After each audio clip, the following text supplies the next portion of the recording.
Hello and welcome to the SRNA Ask the Expert podcast series.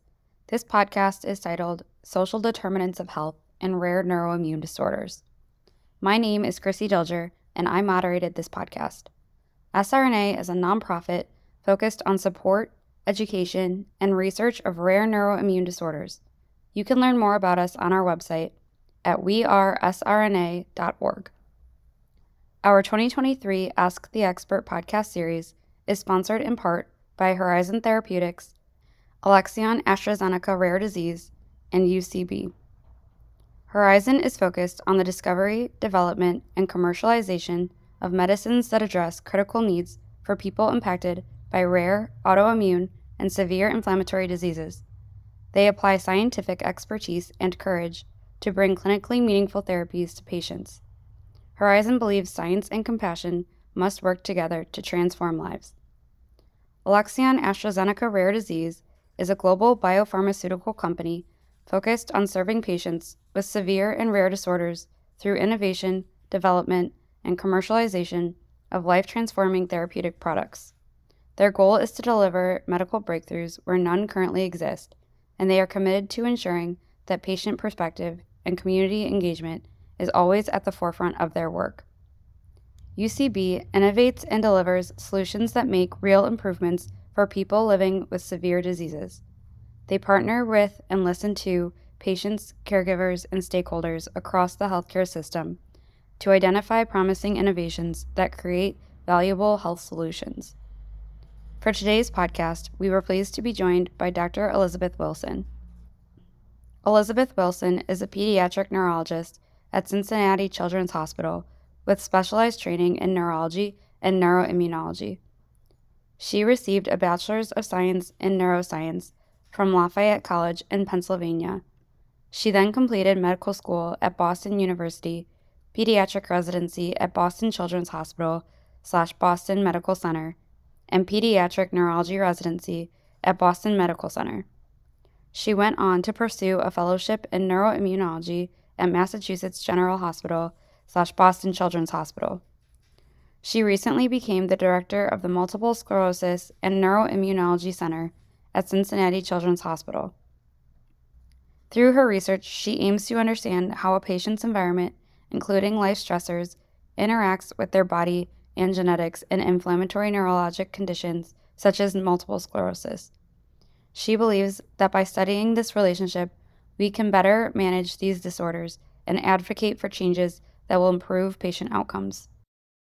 Welcome, and thank you for joining me today. So to start us off, do you mind just telling us, what does the term social determinants of health mean? Sure. Yeah. So the social determinants of health have been formally defined by the World Health Organization, but they're really any non-medical factor that can influence a patient's health outcome. So it's the conditions in which a person is born, where they grow up, where they work, where they live. And these factors are thought to really influence and create unfair differences in health outcomes. And you can see those differences from local health disparities to international health disparities related to countries' healthcare. And we know from studies that have looked at these factors that health tends to follow a social gradient, and that patients who have social hardships or lower socioeconomic status do tend to have worse health outcomes overall. Great, thank you for explaining that. And this is such an important topic in healthcare, but also for our community. So how does access to resources impact health? For instance, how do economic, social, and environmental factors impact health and health outcomes? Yeah, so I think this was something that I found really surprising as I was kind of delving into this topic early on in my medical career. And there's this really great graph of how various factors impact our health outcomes. And I think that we as medical providers love to think that the medical system and medications improve patient health, which it does. But when you look at how much just medications impact health outcomes, it's very small. It's somewhere around 10%. When you look at a person's genetics, it might be about 30% in terms of a contributor to their health outcomes. And then when you look at social factors, it's 15% of a patient's health outcomes. So it's somewhere between direct medical care and a person's genetics. So certainly something that can impact health at a large level. And some examples of that have been around access to housing and access to food. And so we've had studies looking at housing insecurity in pediatric patients, for example. And we've seen that housing insecurity is associated with decreased overall health in children, but also associated with an increased risk of developmental concerns in these kids. And when we look at food and access to food, food insecurity has been associated with an increased risk of hospitalizations and an increased risk of healthcare utilization overall. So things like emergency department visits.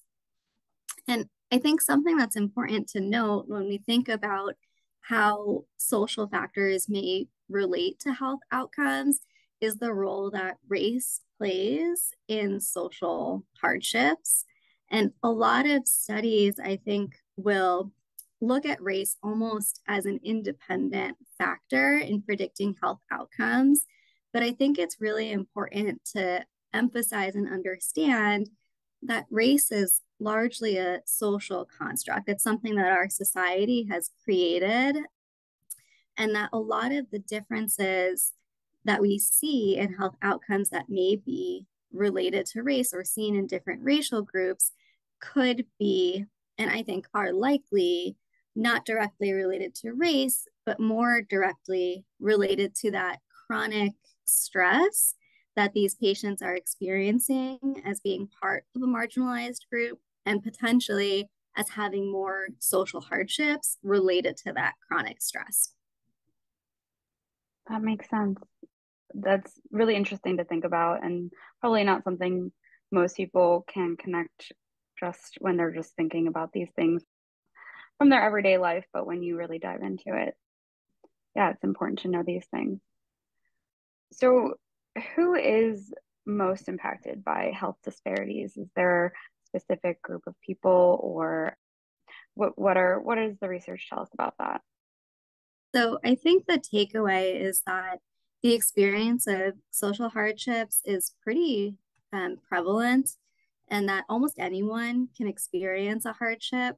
I would say anywhere from 50 to 60% of kids coming from just a pediatric background, but about 50 to 60% of kids will experience some kind of hardship throughout their life. So it's a large chunk. But I would say that patients who might be at higher risk of having hardships would be anyone that's coming from a marginalized group. So people who are a minority, people who maybe are immigrants, have difficulty accessing healthcare, patients who aren't speaking English as their first language, and then even just location, like patients who are living maybe in more rural regions might be more likely to have other hardships related to just access to care, access to good food, resources, and other kind of social services. Great, thank you. And what are some ways in which medical providers may contribute to health disparities? And I guess as a follow-up, is there a way that they can bridge the gap for those who are negatively affected by health disparities? Yeah, so I think there's a lot of different ways that medical providers contribute or propagate some of these health disparities related to social hardships. One of them, I think, that just right off the bat comes to mind in the neuroimmune world is implicit bias related to the medical training that we receive. So there's been a lot of publicity about how medical training leads providers to have these illness scripts in their head of the classic patient to present with certain disorders. And so, for example, MS was always thought to be a disorder of white women, but certainly can happen in other racial groups. And we've certainly heard examples of Black women being told they couldn't have MS because of their race. And I think this is hopefully changing now, but is certainly, I think, a way in which the medical system as a whole kind of propagates some of these disparities in, diagnosis and care. The other way in which the medical field contributes to these disparities is just through the structure of research and how we're studying disorders. So a lot of the standardized studies that have been done have largely been conducted in white patients, and they aren't necessarily trying to recruit patients from minority groups or patients from various socioeconomic backgrounds. And so I think those patients are often underrepresented in these studies, which makes the results harder to generalize. So I think part of it is just gaining some more experience with these patients in their research trials. And then just two other examples of how healthcare propagates some of these disparities. One is in just access to subspecialty care. A lot of the subspecialists are located in large cities at large academic centers. And so patients who are in more rural areas will likely not have access to a subspecialty clinic. And we know that in multiple sclerosis and neuroimmunology clinics, there are fewer minorities that are represented in that patient population. So they're oftentimes not even making it to a subspecialist. And then the last example is just the way that the healthcare system historically has contributed to isolation and mistrust of minority groups or patients that are experiencing hardships and are considered to be a vulnerable population. And so we often hear examples, right, from race studies and the Tuskegee syphilis trial, which certainly propagates mistrust within the Black community with the healthcare system. But even more recently, there have been examples of prisoners who have been treated with ivermectin, not knowing about it, or immigrants who have had gynecologic procedures that weren't really aware or appropriately consented for those procedures. And so I think it's important to acknowledge that these patients that are coming from vulnerable positions where there's a large difference in the power dynamic when they come to a physician's office are having a very different experience than maybe some patients who feel more empowered to interact with the healthcare system on a more equal playing field. And so I think those are some ways in which we definitely help propagate these disparities. And then, yeah, what do we do about it? So I think the first step is just acknowledging that these differences do exist and that not everybody is going through the healthcare system with the same experience, and that different patients might have different social backgrounds that are impacting their health that we maybe aren't even asking about. I think we can include more patients from diverse backgrounds in research studies.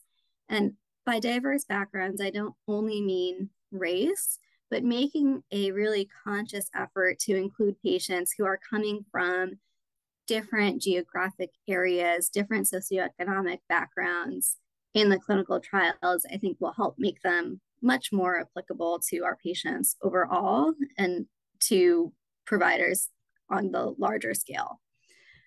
And then on the day-to-day, what providers can do is just try to ask about some of these social factors that we maybe don't think about because we're so focused on their medications and the blood pressures and the routine things that we're getting in clinic. And it can be something as simple as, having a survey that's built into your intake when you come to clinic, just asking about some of these hardships and connecting patients with resources. Partnering with social worker to make sure that we're addressing the patient as a whole, including the environment that they're coming from and any needs that they might have that's not directly related to their medication management. And then I think it's also important for us to help connect patients with other people that are living their shared experience. And so reaching out to some of the more national groups like the MS Society or SRNA and helping to form support groups around race, around language or age, so that patients feel like they have a community, even if they have a rare disorder. That's great. Very, very good ideas there, and I appreciate you for sharing all of those. So we kind of talked a little bit about this already, but I guess I wanted to ask to see if there's any more you wanted to add. How do social determinants of health impact the rare neuroimmune community specifically? Yeah, so I think this is a really interesting question that we're just recently starting to gain more knowledge about. And so there have certainly been studies in patients with multiple sclerosis who are adults and have shown in several different ways that patients with MS who have social hardships have worse outcomes, meaning they have more active disease, they have increased interactions with the healthcare system. And more recently, what I tried to do during fellowship is look at how these social hardships are affecting early disease course and early neuroinflammation. And so we looked at pediatric patients and we saw that children with MS were developing symptoms and being diagnosed at a younger age compared to patients who did not have any hardships. And so I think that's really an interesting and important point to acknowledge that the disease itself might be acting slightly differently just based on the patient's environment and exposure to chronic stress. And there are ongoing studies on NMO and MOG, so our other two kind of MS cousins, if you will, and they have found, at least in the early data analysis, similar results, but they've not been published yet. But just in kind of hearing about them at conferences, I think there's going to be a lot more coming down the pipeline related to those disorders as well. And not just in kind of age and sociodemographic or socioeconomic factors, there also have been studies looking at race, which we talked about as kind of a marker of just overall chronic stress in some ways. And there have also been studies in patients who have MS and who are Black and have found that they have poorer outcomes related to their MS as well and more severe disease courses. So certainly some very interesting research that's been done that has shown that there's a very real impact of this environmental chronic stress that is interfacing with neuroinflammation and disease course over time. Well, thank you. And I'm looking forward to seeing what is coming down the pipeline that you mentioned. And I guess rolling off that answer into my next question, we kind of already touched on this, but what is there research into the social determinants of health and neuroimmune disorders? And also, in your opinion, what research needs to be conducted into this topic? Yeah, so there's definitely some research done, especially in the adult world. I think primarily in multiple sclerosis, but there is, I think, a movement now to expand that research into other neuroinflammatory conditions and into pediatric populations to study different disease time points. But I think some of the work that's been done has been trying to understand what it is about the experience of these social factors or social hardships that is causing the difference in how the disease is developing over time. And so some early research has been done in looking at just overall chronic stress and the experience of discrimination and biomarkers of inflammation. And those early studies have shown at least some relationship between chronic stress and gene expression that regulates inflammation. So I think that's a really interesting possible explanation to how social factors are interfacing with these disorders that needs to be studied a little bit more, but is very intriguing. And then more recently, I mentioned work around the pediatric multiple sclerosis population. And really, that work has been to just describe what the prevalence of social hardships are in pediatric patients with MS. And we've found that about 66% of kids with MS do experience hardships. So certainly something that we're going to need to address and raise awareness about. So I think that's, the first step is just describing the problem. And so I think that's where we are currently with that.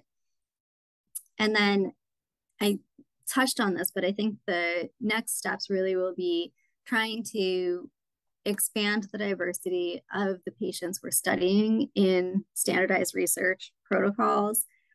And then once we describe the problem and understand how environment is interacting with neuroinflammation, I think the next logical question is, what do we do about it? And where do we go from here? And I think that's an equally exciting question because there could be protective factors that we could help our patients connect with to limit the impact of chronic stress on their disease course.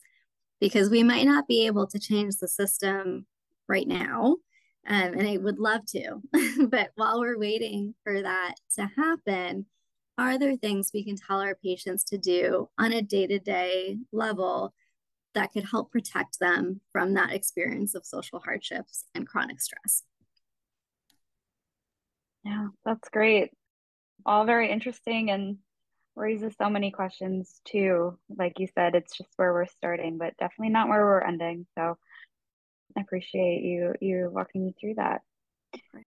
So that's mostly all the questions I have for you. I did want to open it up to see if you had anything else you wanted to comment on or leave us with before we wrap up.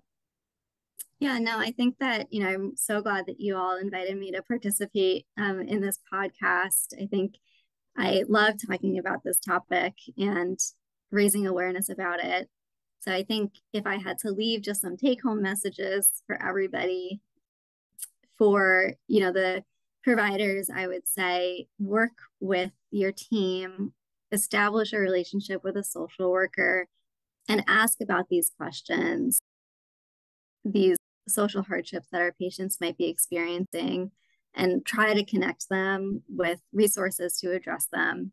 And if you don't have the ability to do that in clinic, try to connect them with some of these national organizations like the SRNA that have amazing resources and support for patients.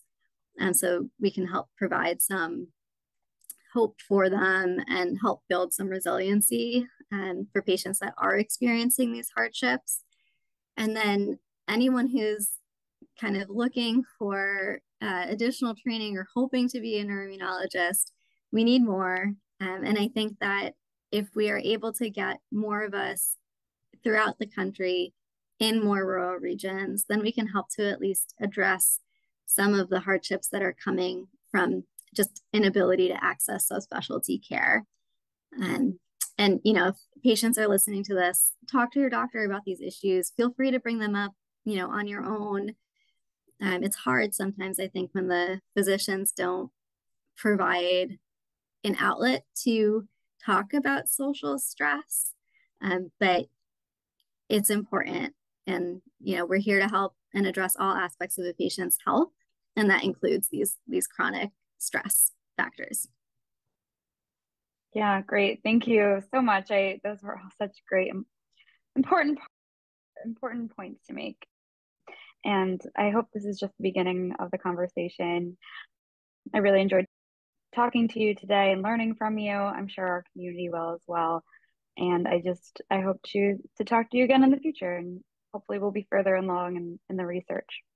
Yeah, thank you so much.